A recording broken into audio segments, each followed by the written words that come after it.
tema do anel mais uma vez deixa-nos a impressão de como é difícil para o psicanalista descobrir algo novo que antes já não fosse conhecido por algum escritor. No romance Vordestun de Fontane, diz o conselheiro Turgani durante um jogo de prendas. Abre aspas. Estejam certas, minhas senhoras, de que os mais profundos segredos da natureza revelam-se na entrega das prendas, fecha aspas. Entre os exemplos que usa para corroborar sua afirmação, existe um que merece nosso interesse especial, abre aspas. Lembro-me da esposa de um professor já situada na idade do embonpoint, EMBONPOINT, que vez após outra tirava sua aliança para oferecê-la como prenda. Dispensem-me de descrever a felicidade conjugal desse lar.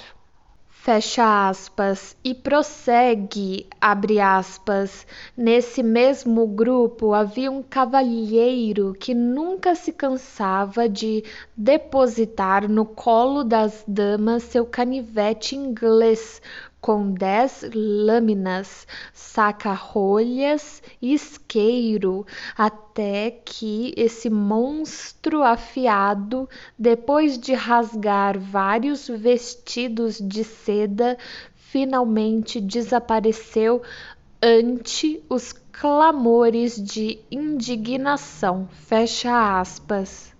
Não nos causará surpresa que um objeto de significação simbólica tão rica quanto um anel também seja empregado em atos falhos dotados de sentido, mesmo que não defina um vínculo erótico sob a forma de uma aliança de casamento ou um anel de noivado. O seguinte exemplo de um episódio desse tipo foi posto à minha disposição pelo Dr. M. Cardos. Abre aspas. Muitos anos atrás, um homem bem mais moço do que eu apegou-se a mim. Ele partilha de meus esforços intelectuais e mantém comigo aproximadamente a relação de um aluno com seu professor. Certa ocasião, presenteei-o com um anel que por várias vezes já deu margem a atos sintomáticos ou atos falhos, sempre que ele desaprovava alguma coisa em nossa relação. Há pouco tempo, ele pôde relatar-me o caso que se segue e que é particularmente belo e transparente. Costumávamos encontrar-nos uma vez por semana quando ele vinha visitar-me e conversar. Um dia, porém, ele deu uma desculpa qualquer para não comparecer, já que lhe pareceu mais desejável ter um encontro com uma jovem dama. Na manhã seguinte, ele notou, mas só muito depois de ter saído de casa, que o anel não estava em seu dedo. Isso não o preocupou muito, pois ele presumiu tê-lo deixado na mesinha da cabeceira, onde o colocava todas as noites, e achou que ali o encontraria ao regressar. Assim que chegou em casa, pôs-se a procurá-lo, mas em vão, e começou uma busca igualmente infrutífera pelo quarto. Por fim, ocorreu-lhe que o anel estivera na mesinha de cabeceira, travessão, como aliás acontecia há mais de um ano, travessão, ao lado de um pequeno canivete que ele normalmente carregava no bolso do colete. Veio-lhe assim a suspeita de que ele poderia, por distração, ter colocado o anel no bolso junto com o canivete. Enfiou a mão no bolso e, de fato, encontrou o anel ali, buscado. Com a aliança no bolso do colete é uma maneira proverbial de se fazer referência ao lugar onde ela é guardada pelo marido que pretende trair a mulher de quem a recebeu. Portanto, o sentimento de culpa de meu amigo moveu-o primeiramente à autopunição. Abre parênteses, você já não merece usar esse anel, fecha parênteses. E em seguida a confissão de sua infidelidade, ainda que apenas sob a forma de um ato falho, sem testemunhas, somente pela via indireta de fazer um relato disso, travessão, o que aliás era muito previsível. Travessão foi que ele chegou a confessar sua pequena infidelidade, fecha aspas. Sei também de um homem idoso que casou-se com uma moça muito jovem e resolveu passar a noite de núpcias num hotel da cidade, em vez de partir logo em viagem de lua de mel. Mal chegaram ao hotel, ele notou, alarmado, que estava sem sua carteira, onde se achava todo o dinheiro para a lua de mel. Portanto, ou ele a havia posto em lugar errado ou a perdera. Com um telefonema, ainda conseguiu alcançar seu criado, que encontrou a carteira perdida no paletó usado no casamento e a levou para o hotel onde o aguardava o noivo, que assim entrara no casamento sem meios, abre colchetes. Ohne ou one é O-H-N-E. Vermogen, fecha colchetes. Portanto, na manhã seguinte, ele pôde partir em viagem com sua esposa, com sua jovem esposa, durante a noite. Porém, como previra sua apreensão, ele ficara impotente, abre colchetes, um vermogende, fecha colchetes e fecha aspas. É consolador pensar que o hábito humano de perder coisas tem nos atos sintomáticos uma extensão insuspeitada e que, por conseguinte, ele é bem-vindo ao menos para uma intenção secreta do perdedor.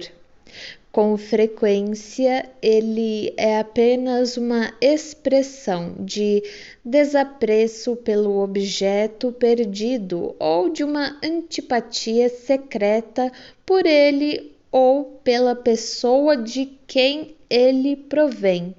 Ou então a inclinação a perder o objeto foi para ele transferida de outros objetos mais significativos através de uma ligação simbólica de pensamentos. A perda de coisas valiosas serve para expressar uma multiplicidade de emoções. Pode dar representação simbólica a um pensamento recalcado e, portanto, repetir uma advertência que se gostaria de ignorar, travessão, ou, sobretudo, pode ser a oferta de um sacrifício aos obscuros poderes do destino, cujo culto ainda hoje não se extinguiu entre nós. Aqui estão alguns exemplos para ilustrar essas teses sobre a perda de objetos. Do Dr. B.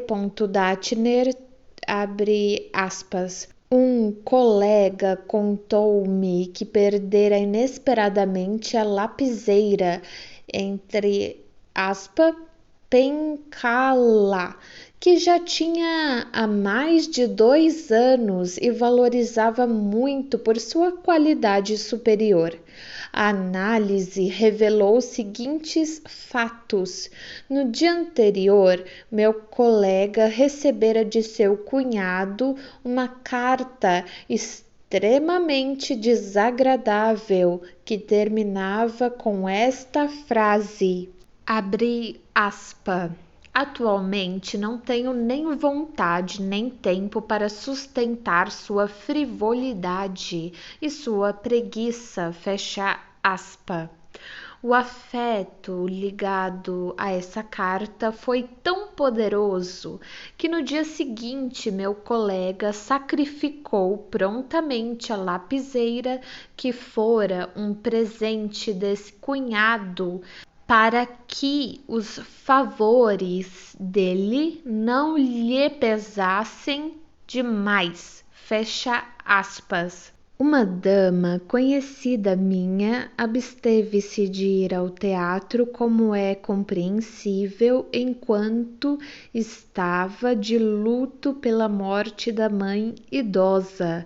Faltavam poucos dias para terminar seu ano de luto e ela se deixou persuadir por seus amigos a comprar o ingresso para um espetáculo particularmente interessante. Chegando ao teatro, descobriu que havia perdido o ingresso. Mais tarde, achou que o teria jogado fora juntamente com a passagem do bonde ao saltar do veículo. Essa mesma dama costuma orgulhar-se de nunca ter perdido coisa alguma por descuido. Podemos presumir, portanto, que outro caso de perda que ela vivenciou também não se deu sem um bom motivo. Ao chegar a uma estância hidromineral, ela resolveu visitar uma pensão onde se hospedara numa ocasião anterior.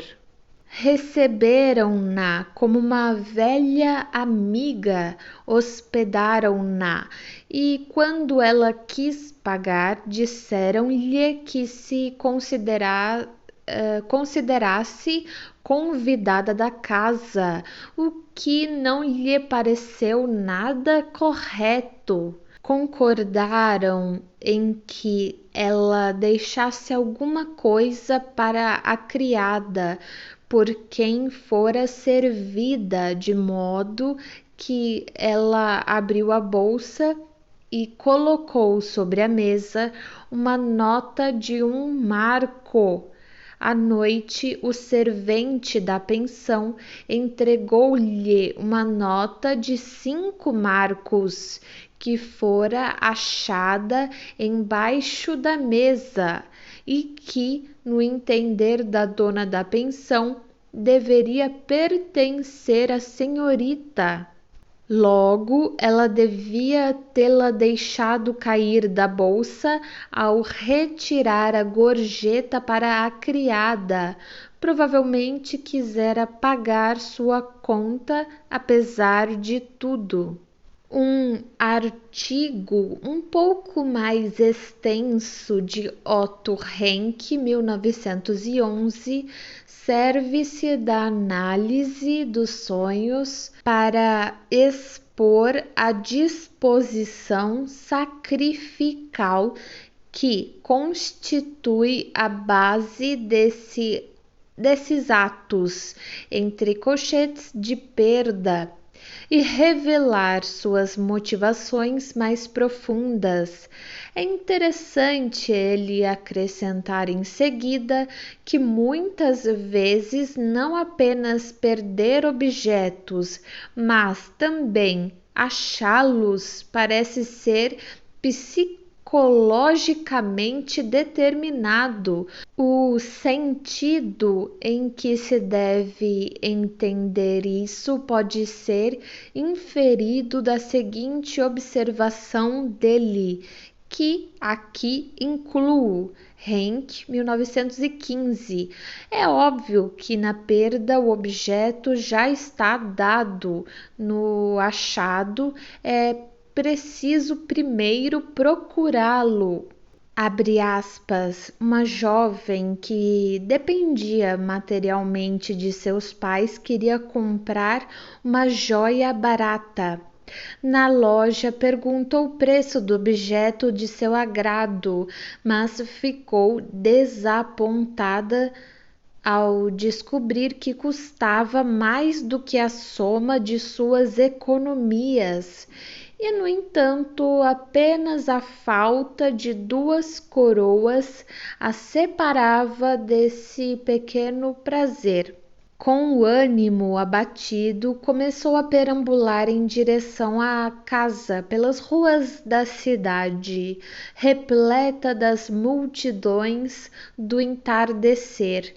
Num dos lugares mais movimentados, chamou-lhe de repente a atenção. Travessão, muito embora por seu depoimento ela estivesse profundamente imersa em pensamentos. Travessão, um pedacinho de papel caído no chão, pelo qual ela acabara de passar sem reparar nele.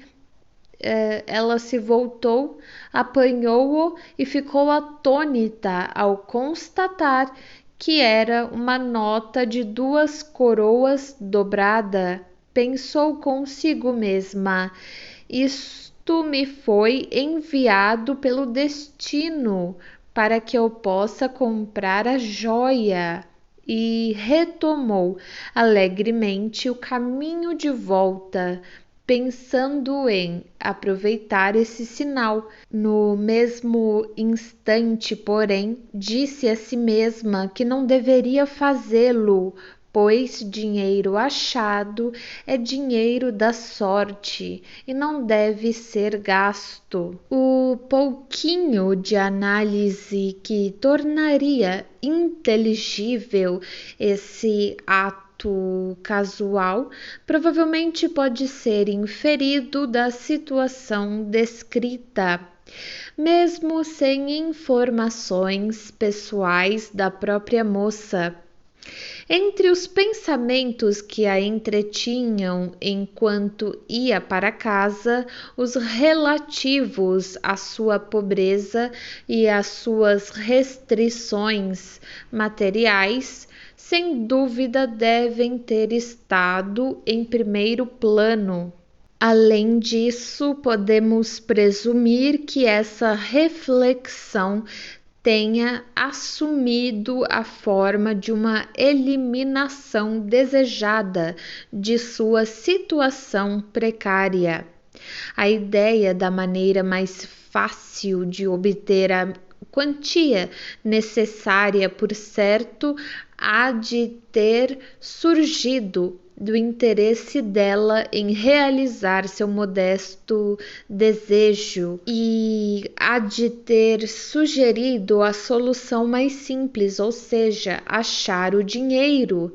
Seu inconsciente, abre parênteses, ou seu pré-consciente, fecha parênteses, portanto, estava predisposto a achar, muito embora por causa de outras demandas feitas à sua atenção, abre parênteses, imersa em pensamentos, fecha parênteses, essa ideia não se tornasse inteiramente consciente.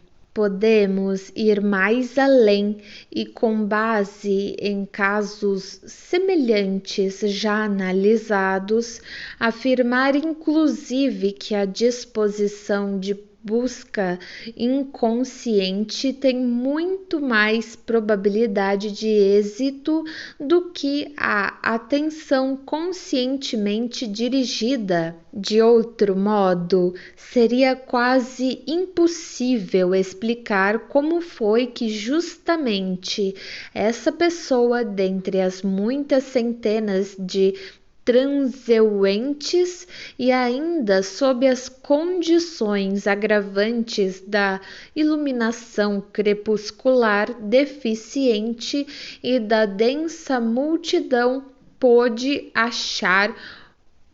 fazer o achado surpreendente para ela mesma.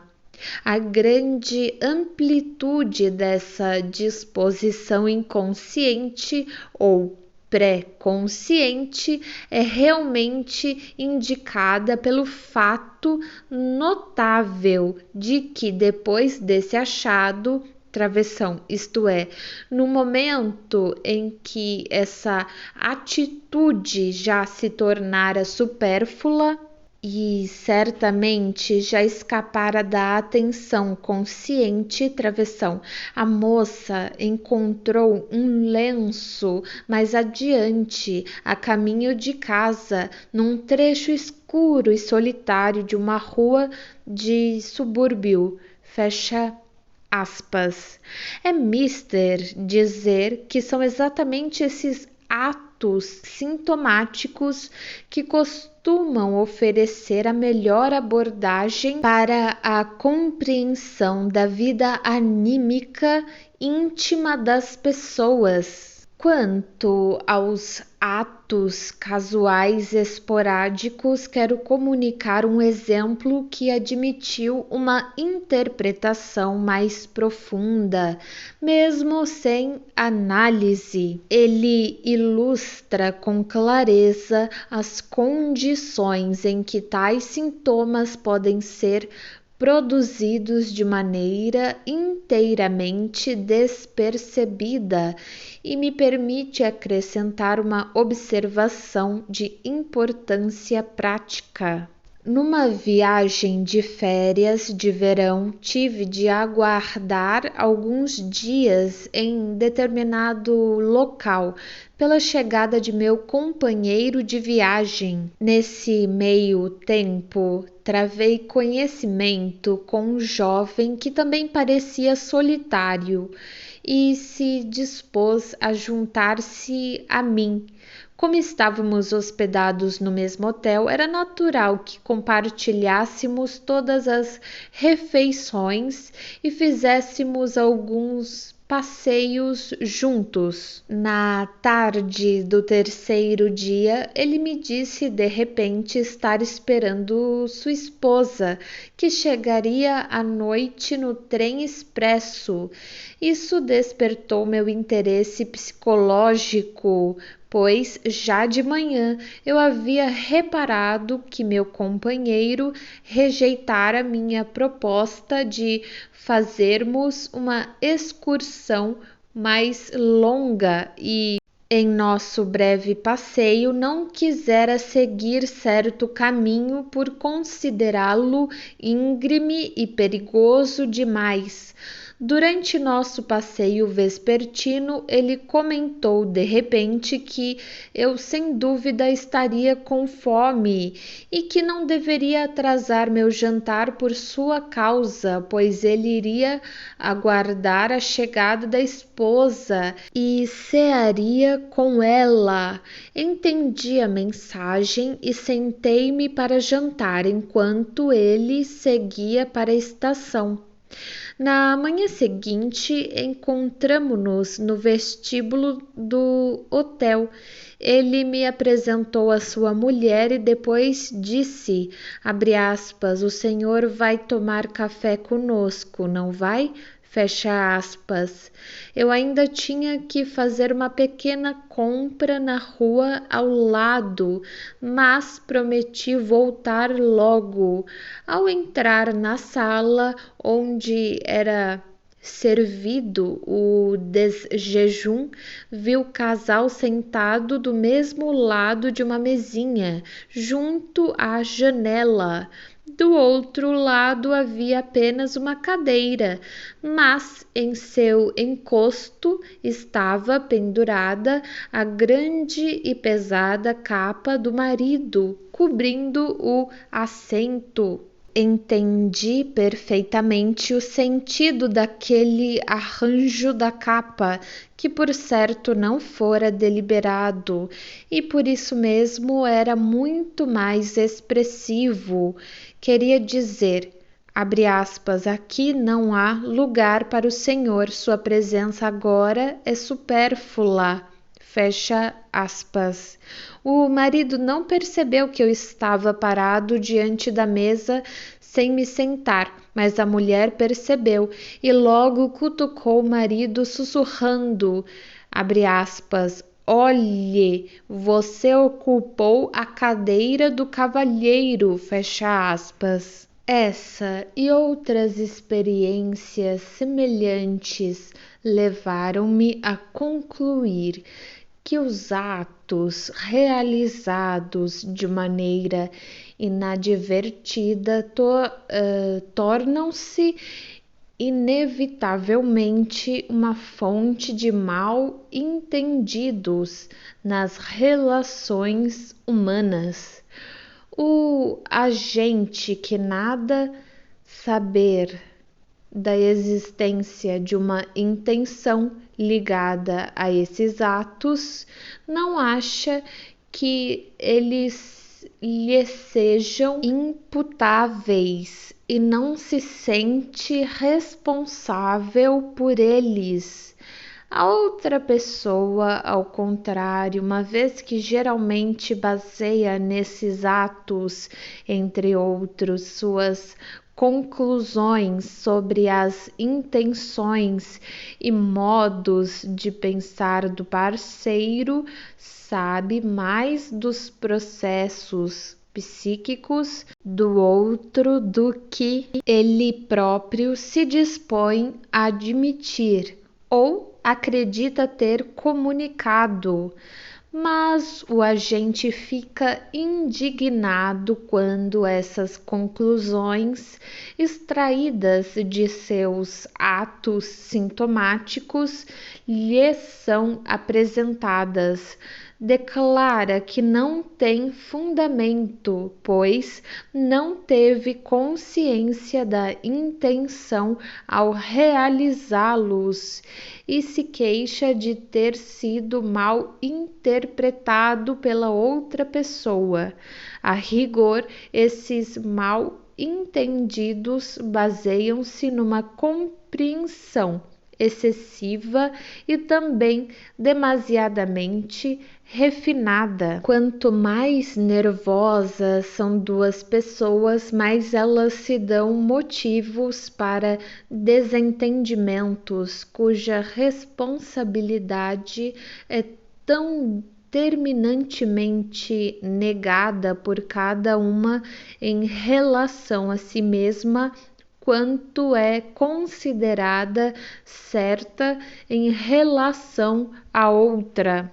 E esse é, sem dúvida, o castigo pela insinceridade interna das pessoas, que só a pretexto do esquecimento dos equívocos na ação e da não intencionalidade expressam impulsos que melhor seria admitirem para si mesmas e para os outros quando já não podem controlá-los.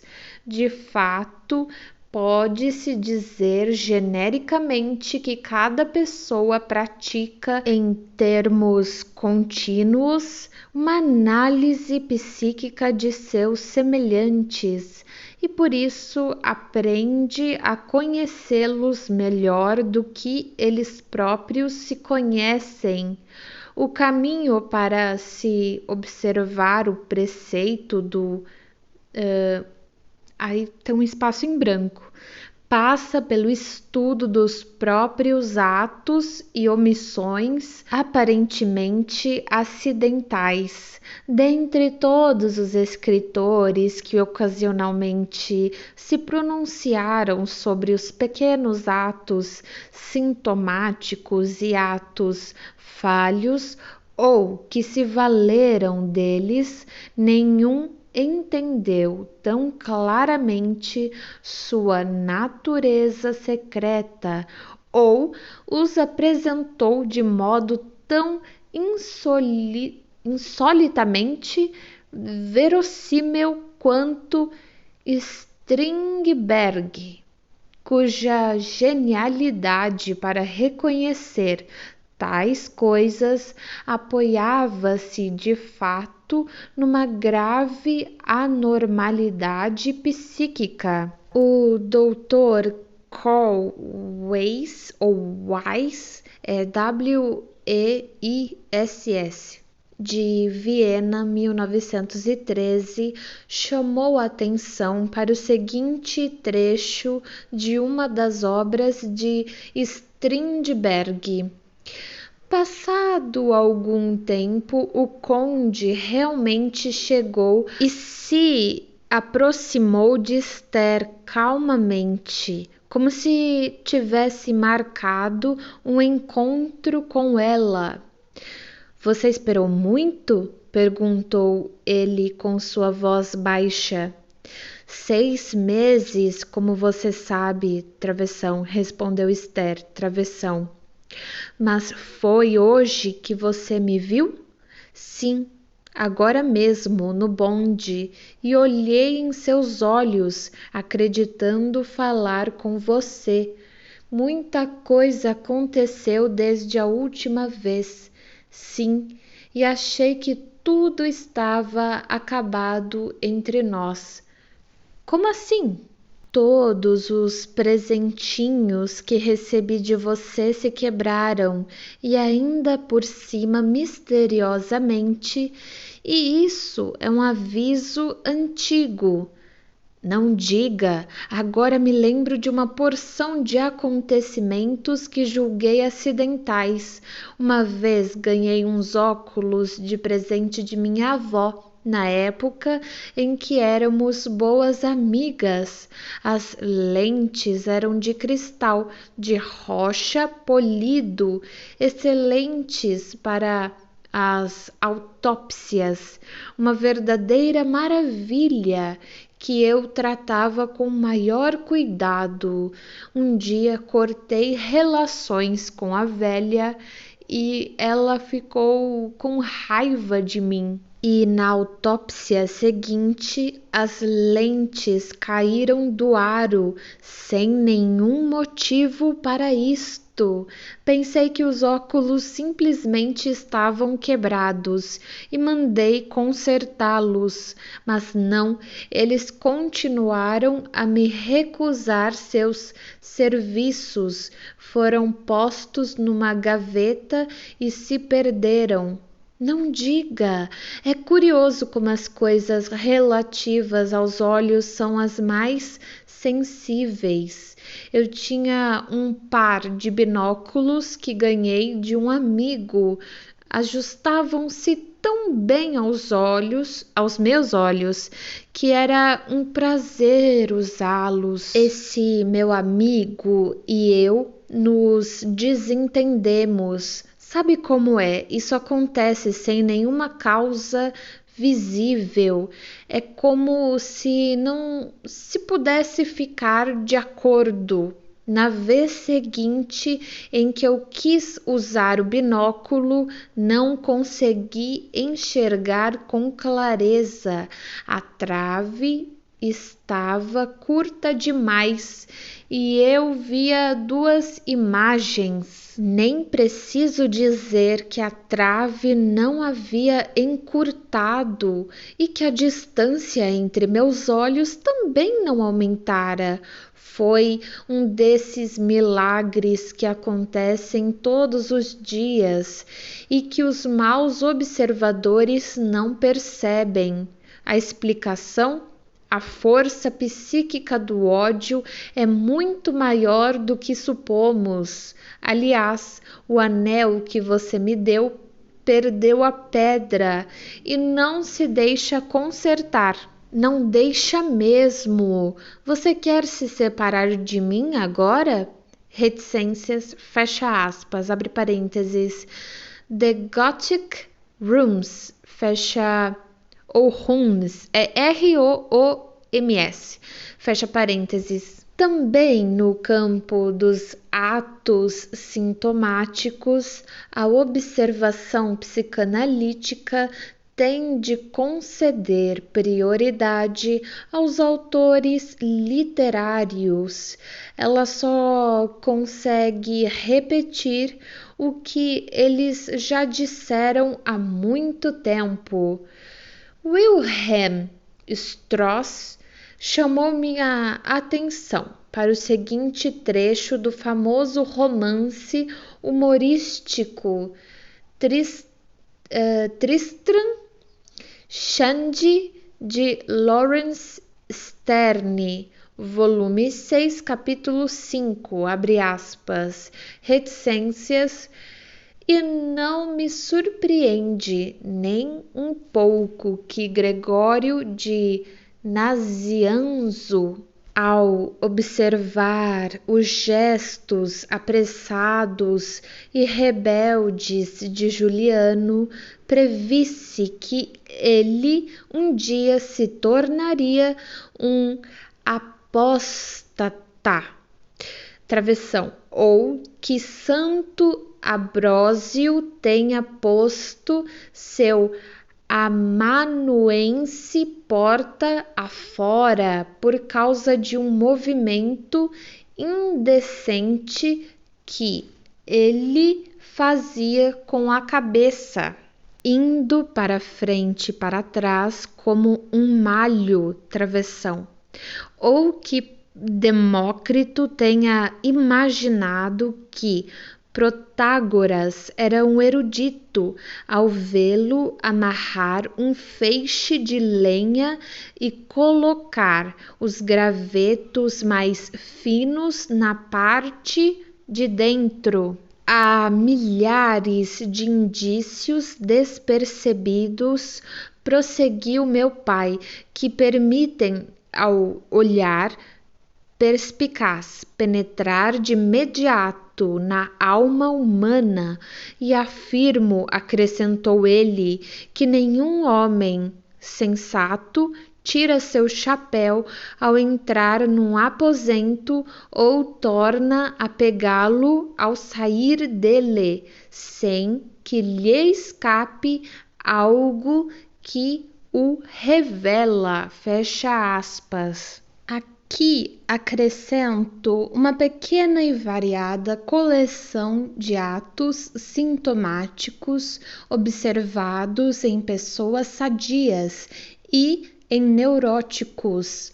Um colega idoso que não era bom perdedor no jogo de cartas pagou certa noite sem reclamar, mas num estado de ânimo peculiarmente contido, uma grande soma que havia perdido. Depois de sua saída, descobriu-se que ele deixara em seu lugar quase todos os pertences que levava: óculos, cigarreira e lenço. Isso sem dúvida requer a tradução. Abre aspas. Seus ladrões, vocês realmente me saquearam. Fecha aspas. Um homem que sofria de impotência sexual ocasional, originária da intimidade de suas relações com a mãe na infância, contou que tinha o hábito de enfeitar escritos e apontamentos com a letra S, inicial do nome da mãe. Ele não suporta que as cartas vindas de casa entrem em contato com outra correspondência profana qualquer sobre sua escrivaninha e por isso é obrigado a guardar as primeiras separadamente. Uma jovem abriu bruscamente a porta do consultório, embora a paciente anterior ainda não tivesse saído. Ao se desculpar, ela se referiu à sua irreflexão.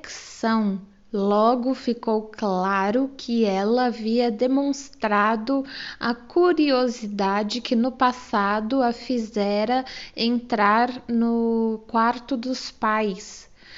As jovens que se orgulham de ter cabelos bonitos sabem manusear suas travessas e grampos de tal modo que o cabelo se solta enquanto estão conversando. Muitos homens deixam cair moedas do bolso enquanto deitados durante a sessão e assim pagam os honorários que julgam apropriados pelo trabalho de tratamento. As pessoas que esquecem na casa do médico os objetos que trouxeram consigo, tais como óculos, luvas e carteiras, mostram com isso que não conseguem separar-se e que gostariam de voltar logo.